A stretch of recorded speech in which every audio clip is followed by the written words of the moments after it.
comportement de ces premiers croyants sortis d'Égypte, à travers ce comportement, il y a eu 2 routes.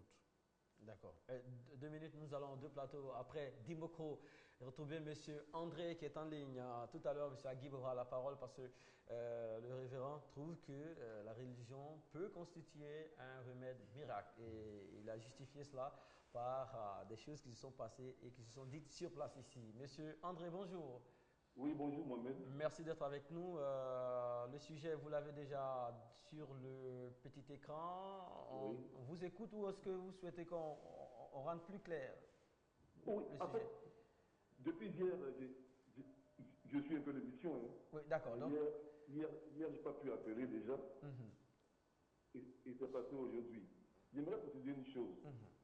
Vous savez, ce désordre qu'il y a à cause de la religion, ce n'est pas nouveau. Hein. Dans la Bible, même quand on prend le livre de Thessaloniciens, il y a des gens déjà qui paraissaient qu'ils ne voulaient pas travailler, prétextant qu'ils mettaient tout leur temps à servir Dieu. Et l'apôtre Paul, dans sa sagesse, leur a dit que c'était du désordre et que ça ne venait pas de Dieu. Donc ce n'est pas nouveau. Ce n'est pas la religion qui enseigne la paresse, mais c'est une question de mentalité. Et je suis très heureux que dans 2 jours, quand on parle de changement de mentalité. Parce que c'est une question de mentalité liée aux Africains. Je prends un exemple simple. J'aime à le dire. Aujourd'hui, on voit beaucoup de nos jeunes qui quittent ici, qui font tout pour intégrer les pays européens. Mais c'est quoi le problème? Prenez tous les Ivoiriens, mettez-les en France, et prenez tous les Français, mettez-les en Côte d'Ivoire. Je vous assure que je ne donne pas 5 ans seulement. Les nouveaux Français, anciens Ivoiriens vont chercher des visas pour venir voir les nouveaux Ivoiriens, anciens Français. Tout est une question de mentalité. Les gens ont profondément la culture de la facilité chez nous ici. Je ne sais pas d'où ça vient. C'est vrai que l'Africain était très travailleur. Mais il y a une culture ces dernières années, depuis longtemps, ça ce n'est pas les Blancs. Qu'on arrête de tout mettre sur le dos des Blancs, ils ne sont pas aussi puissants que ça. Voilà. d'accord. C'est dans nos têtes que ça se passe. Si on a envie de travailler, on va travailler, on va se développer. Donc aucune religion n'incite à la paresse. Ça, je peux le dire, sûrement pas la Bible. Voilà. La Bible n'incite pas à la paresse. Il n'y a que des gens qui sont paresseux et qui veulent s'appuyer sur la Bible pour justifier leur paresse. D'accord. Voilà donc en un mot, la religion, selon vous, peut-elle, oui ou non, constituer le remède miracle, le remède qui donne tout? Non. En fait, on est sûr d'une chose, c'est que Dieu donne tout. Mais lui-même, il est clair, il dit, je bénis l'œuvre de tes mains. Si tu ne fais rien de tes mains, tu n'entreprends rien, Dieu ne va pas te bénir. Ça viendra d'où cette bénédiction? À partir de quoi que Dieu va te bénir? Donc ce n'est pas une affaire de remède miracle. La vérité est que c'est Dieu qui accorde tout. Mais Dieu accorde à partir de ce que nous faisons. Merci. Voilà. Merci. On va prendre ça comme votre mot d'effet. Merci beaucoup et merci de suivre. On garde le contact quotidiennement sur RTI2. Agib, à quelques degrés moindres ou à quelques points, le révérend et vous ne voyez pas la chose de la même façon. Je vous ai écouté hier. Lui trouve que oui, la religion peut être un remède miracle. Ce n'était pas votre position hier. Merci Mohamed. D'abord, il faut savoir qu'est-ce que c'est que le miracle. Quel est le miracle? De quoi on parle quand on parle de miracle? D'abord, la solution, comme le frère vient de le dire, Dieu peut tout faire, tous les miracles du monde. Il peut tout faire. Dieu peut faire que les enfants vont descendre du ciel comme la pluie.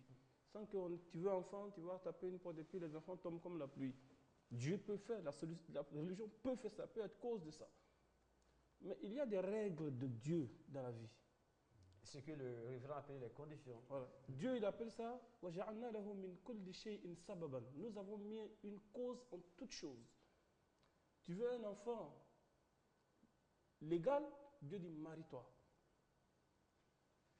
Si toi tu n'as pas plus de femmes, tu allais prendre un garçon, Tu n'auras pas d'enfant. Tu n'auras pas d'enfant.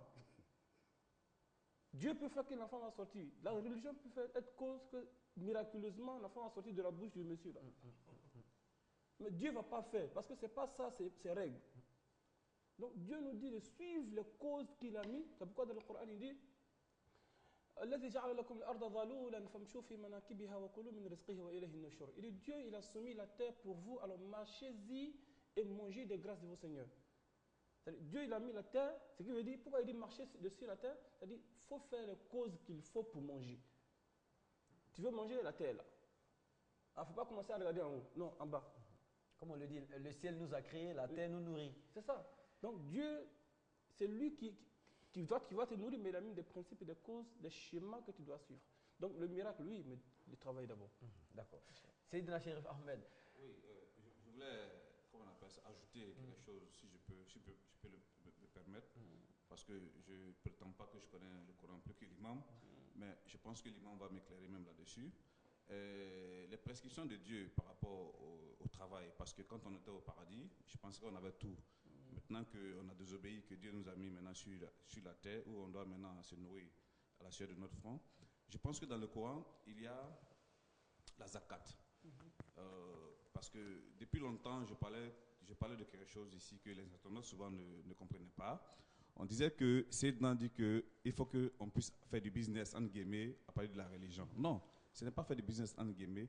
Il y a des prescriptions que Dieu même a données pour que les Africains, pour que les comment on appelle ça, bon, je prends un peu l'islam, pour que les musulmans puissent se développer sur le plan économique. Et je pense que la zakat, c'est l'une de ces valeurs-là qui permet à la communauté musulmane de pouvoir, je pense que, sortir de la pauvreté.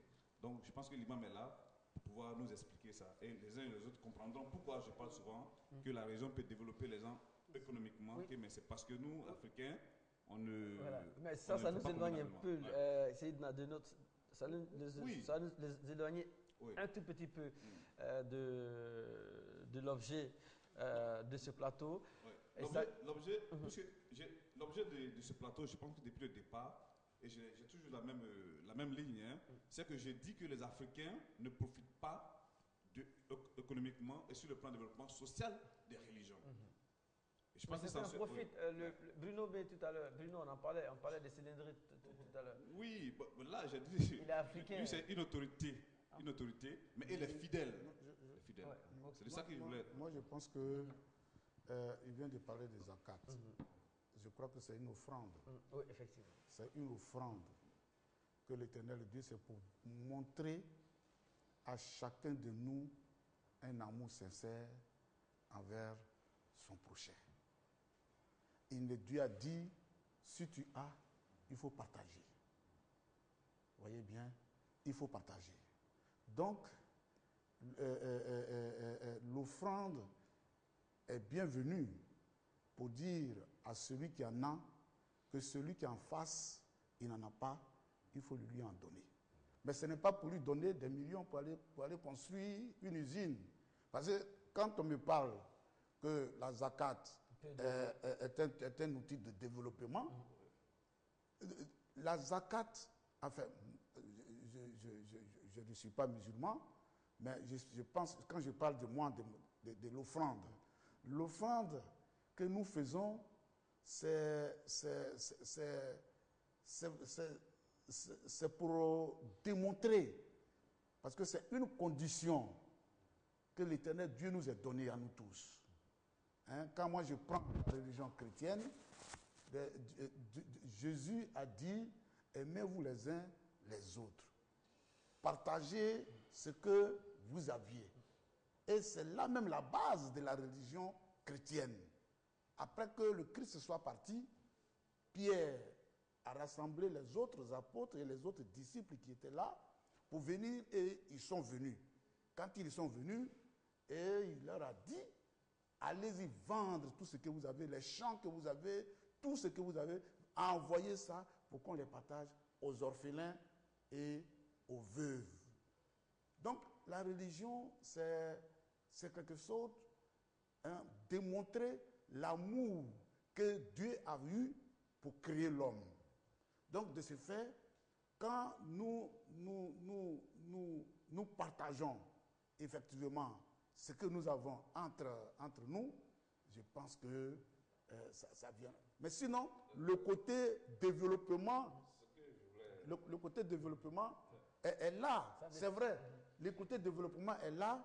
Chacun a sa manière de penser et de dire que, bon, écoutez, moi, je veux d'abord, il veut avoir l'argent, il veut devenir riche. Alors, comment devenir riche? Donc, il crée quelque chose et il se dit que je vais créer mon usine. Vous voyez bien? Okay. Je vais créer mon usine. Okay. Mais on va permettre à Agib de dire un mot sur ce chapitre. Avant que Agib me dise un mot sur ce chapitre, ce que je voulais dire ici par rapport à la zakat, je pense que la zakat est faite à un individu pour le faire sortir de la pauvreté. Il est bien placé. Oui, il va développer, que lui puisse travailler pour faire sortir d'autres aussi de la pauvreté. Je pense que c'est ça. Est-ce que c'est ça? Oui, justement, oui, c'est ça. Merci, c'est ça l'objectif de la zakat. C'est pourquoi la zakat, on donne il y a 8 genres de personnes auxquelles on donne la zakat. 8 types de personnes. إنما الصدقات للفقراء والمساكين والعاملين عليها والمؤلفة قلوبهم وفي الرقاب والغارمين وفي سبيل الله وابن السبيل. Excusez-moi.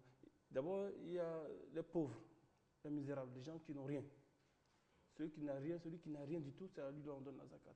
Il y a aussi quelqu'un qui travaille, qui gagne quelque chose par mois, mais c'est juste ses besoins. Oui, celui-là aussi, on doit lui donner la zakat. Donc, vous voyez que quelqu'un qui travaille, à qui on doit donner la zakat encore, donc en réalité, ce n'est pas pour ses besoins, mais c'est pour le rendre riche. Je ne sais pas si vous comprenez. Si quelqu'un gagne déjà ce qu'il a besoin et qu'on le donne encore, déjà un salaire, donc l'objectif, ce n'est pas de le nourrir seulement, c'est de faire de lui quelque chose. Donc, comme Seydina le disait tout à l'heure, c'est pour que lui aussi, demain, pourquoi les savants nous disent, quand tu fais la zakat, ne donne pas la zakat en miettes. Il y a des gens, leur zakat, c'est plus de 100 millions. Parce que c'est un calcul. Si chaque 1000 francs, tu dois donner 25 francs. Donc, imagine 1 million, combien sont dedans? 10 millions, 30 millions, 40 millions, 100 millions, combien sont dedans? Donc, l'islam te demande, si c'est beaucoup, de donner à une personne ou bien partager entre 2 personnes pour que ceux-là puissent faire des travaux. Éviter d'émietter. Donc, ces gens-là puissent travailler pour pouvoir l'année prochaine ou l'année prochaine faire la zakat. Donc, c'est une manière pour l'islam de lutter contre la pauvreté. C'est un peu ça, oui. Seydina, tu nous as éloigné un peu de notre sujet tout à l'heure. Bon, on va permettre à Patrick, Fatou, si vous nous permettez, on ira chez Patrick dans son studio pour voir ce qu'en disent les internets religion en Afrique. Est-ce un remède miracle? Et comment en est-on arrivé là? On parle beaucoup de paresse dans la compréhension africaine de la religion. Est-ce que c'est la même chose sur Internet? Allons-y voir.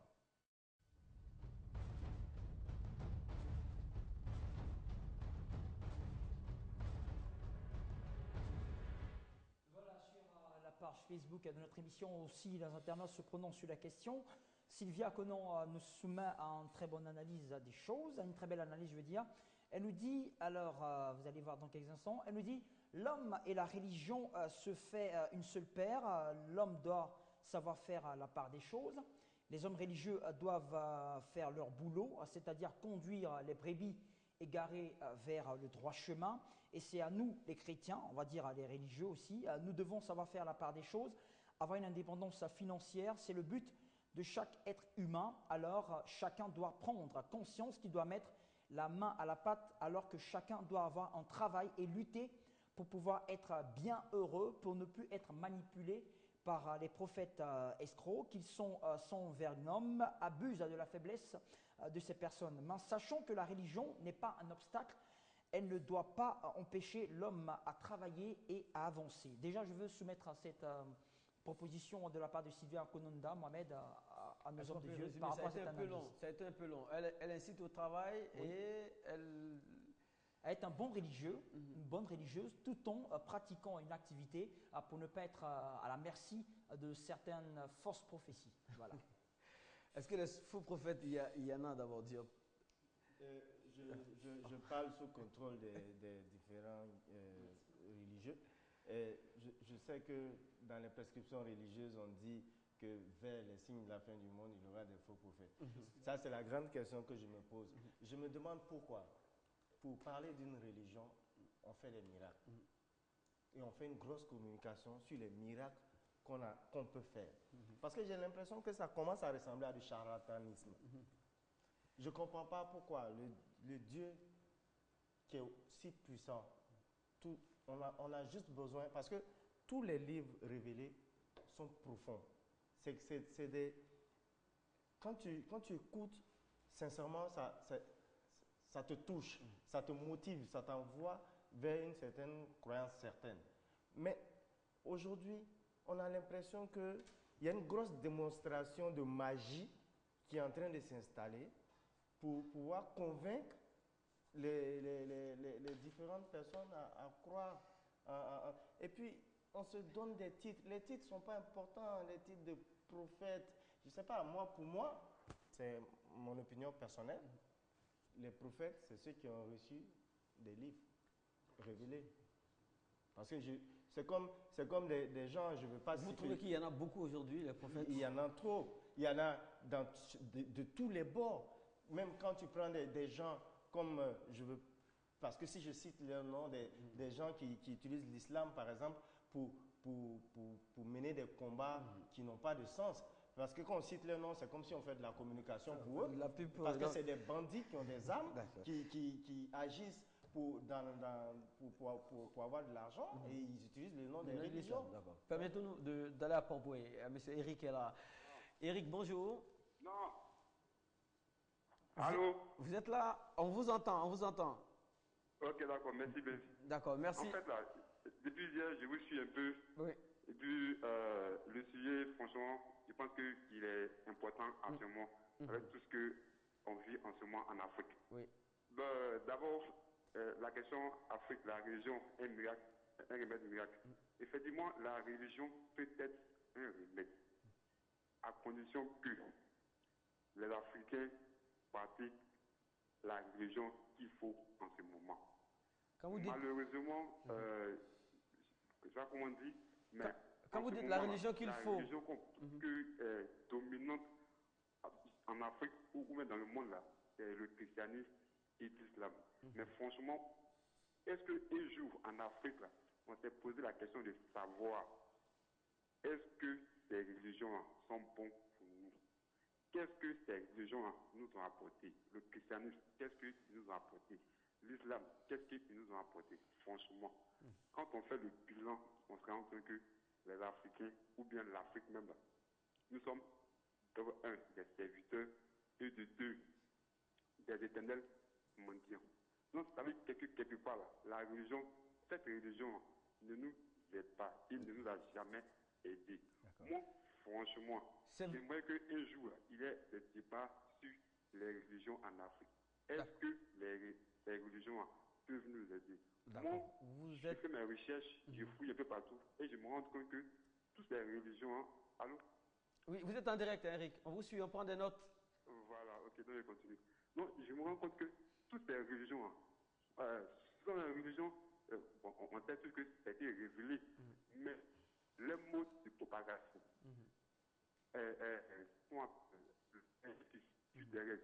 tout ceci là.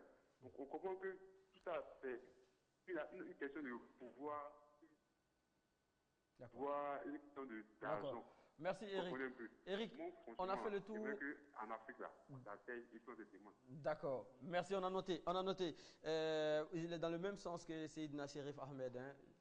Il trouve que ces religions n'apportent pas beaucoup au continent et aussi aux Africains. Alors, moi aussi, ça m'amène à faire une affirmation. Ceux qui pratiquent de façon gauche les religions ont plus d'impact, on dirait, sur la population que ceux qui pratiquent la religion selon les prescriptions. Parce que ce qu'il lui dit, par exemple, il s'agit là des dégâts, entre guillemets, causés par les faux prophètes, entre guillemets, que Diop indexait tout à l'heure. Alors, on va vous permettre de lui répondre un tout petit peu. D'abord, je veux dire vite, quelqu'un qui n'a pas mis son enfant à l'école, qui n'attend pas que cet enfant envoie des diplômes. La religion qui est venue, l'Africain qui n'a pas pu utiliser ne doit pas attendre quelque chose de la religion. L'image, on n'a pas bien saisi. Quelqu'un qui n'a pas envoyé son enfant à l'école ne doit pas attendre les diplômes de cet enfant. Ça veut dire que s'il n'a pas reçu un enseignement, il ne peut pas venir grader Hein? Il ne faut pas t'envoyer des diplômes. Toi, tu as attaché ton enfant à la maison et puis tu veux qu'il n'a qu'à te donner un diplôme de l'école. Il n'a qu'à envoyer des diplômes. Il n'a qu'à gagner l'examen. Je veux dire par là que un Africain qui n'a pas utilisé le christianisme, par exemple, ou bien qui n'a pas utilisé l'islam comme il faut, c'est sûr qu'il va... Regarde, j'ai l'habitude de dire aux gens, Jésus, quand il est venu avec le miracle, surtout dans le Coran, il dit aux gens, je vais ressusciter les morts avec l'aide de mon Seigneur. Je vais... les lépreux, je vais ouvrir leurs mains avec l'aide de mon Seigneur. Et je vais donner la vue aux aveugles avec l'aide de mon Seigneur. Pourquoi? Qu'est-ce que Jésus fait? Jésus ne fait pas de miracles pour avoir la richesse des pauvres. Non, non, non, Jésus est mort pauvre. Et plutôt, on n'est pas mort chez les musulmans, bien sûr, subhanallah. Mais Jésus n'est pas venu faire des miracles pour avoir quelque chose de la main des gens. Jésus, il a fait ces miracles pour convaincre les gens. Vous comprenez? Donc, je veux dire par là que la religion n'est pas venue pour les miracles seulement, mais pour appeler les gens vers Dieu. Lui, il dit, par exemple, il ne comprend pas ce que, il voit pas ce que l'islam a apporté, par exemple, à l'Afrique. Justement, c'est ce qu'il ne peut pas voir ce que l'islam a apporté à l'Afrique, de son côté. Moi, je sais que l'islam a apporté beaucoup de choses à l'Afrique, mais qu'est-ce que lui veut que l'islam apporte? C'est ça le problème. Est-ce que c'est les milliards qu'il veut que l'islam n'a qu'à apporter? Ok. Si c'est l'argent qu'il veut que l'islam n'a qu'à apporter, alors les côtés par lesquels l'islam apporte les milliards dans un pays, si l'Africain a utilisé, si le pouvoir, par exemple, de la Côte d'Ivoire, met ces stratégies-là en place, ils verront que l'islam va apporter de l'argent à la Côte d'Ivoire. Mais puisqu'on est un pays laïque, par exemple, chacun fait pour lui chez lui, alors on va demander l'imam qu'est-ce que l'islam l'a apporté. Tu vas savoir ce que ça l'a apporté. Va demander le pasteur dans son église qu'est-ce que le christianisme, il va te dire ce que ça l'a apporté chez lui. Et lorsque l'État va s'intégrer, on verra ce que ça va apporter à l'État. Mais nous, on sait que ça a apporté l'éducation quand même dans notre milieu. Et si on voit des musulmans dans les boîtes de nuit, c'est sûr que ce sont des faux musulmans, c'est des brebis galeuses de l'islam. Le révérend avant. Je pense qu'on ne doit pas mélanger tout. La religion, c'est une question de foi. Quand je prends le christianisme, Jésus a dit à ses disciples que mon royaume n'est pas d'ici, mon royaume est dans les cieux. Donc c'est pour dire que la foi à elle-même, c'est ce qu'on ne voit pas. Et c'est ce qu'on souhaite avoir. Donc, c'est-à-dire que, bon, aujourd'hui, je voudrais avoir un emploi ou bien je voudrais que dans ma société, je sois élevé à un poste élevé. Ça, c'est mon souhait à moi. Vous voyez bien, c'est mon souhait à moi. Il y a deux choses. Hein? Il y a deux choses. C'est pourquoi l'Éternel Dieu connaît l'existence de cette pratique où, au culte où tu t'en vas pour faire chose pour que tu aies une élévation. Il connaît aussi comment suivre les lois selon lesquelles lui, il a régi le monde. Vous voyez bien? Donc, c'est pour vous dire que la personne qui prétend être quelque chose à travers, dans son souci et qui souhaite avoir quelque chose, il s'est dit, bon, pourquoi ne pas aller voir un charlatan ou bien pourquoi ne pas aller voir pour faire ça? Vous voyez bien? Bon, le religieux, lui, il se met à genoux, soit il va à l'église ou bien il va dans un lieu saint pour se mettre à genoux, implorer le bon Dieu que Dieu, me voici, je voudrais véritablement que tu m'avances dans mon lieu de travail. Mais en suivant effectivement les lois que l'Éternel Dieu a données à cette religion. Vous voyez bien? Donc, je pense que quand on me parle de... C'est vrai que je viens un peu sur l'imam en disant que quand on parle de Raka qui donne des choses... Parce que moi, j'en connais la zakat qui donne, qui peut donner, pour enlever la richesse, pour donner la richesse à Dieu, pour enlever la pauvreté. moi je pense que c'est vrai, c'est pour enlever la pauvreté, c'est pour ne pas que le monsieur à qui vous donnez, hein, vous faites ce geste-là, n'aille pas voler et tout ça là, n'aille pas faire ce qu'il y a à chose, mais c'est pour démontrer aussi à l'homme qui donne cet argent-là, pour démontrer à l'humanité qu'il est aussi important pour l'homme de partager. Merci. Le téléphone sonne. Je pense qu'on va se donner rendez-vous la semaine prochaine. On se donne rendez-vous, s'il vous plaît. On aura l'occasion. Ce qu'on retient, c'est qu'il faut vraiment se mettre au travail, être religieux, être pieux, mais ajouter le travail à ça. Vous vivrez une existence vraiment équilibrée. Merci à Patrick, de l'autre côté là-bas. Merci à Diop qui avait quelque chose à dire tout de suite, je sais, mais on aura l'occasion de faire éclater cela. Merci à Seydina et merci à Guib qui est conférencier et représentait la région musulmane sur ce plateau. Merci au révérend Canon Luc, chef du diocèse, président de l'église du christianisme céleste de Côte d'Ivoire. Merci à tous. Cette émission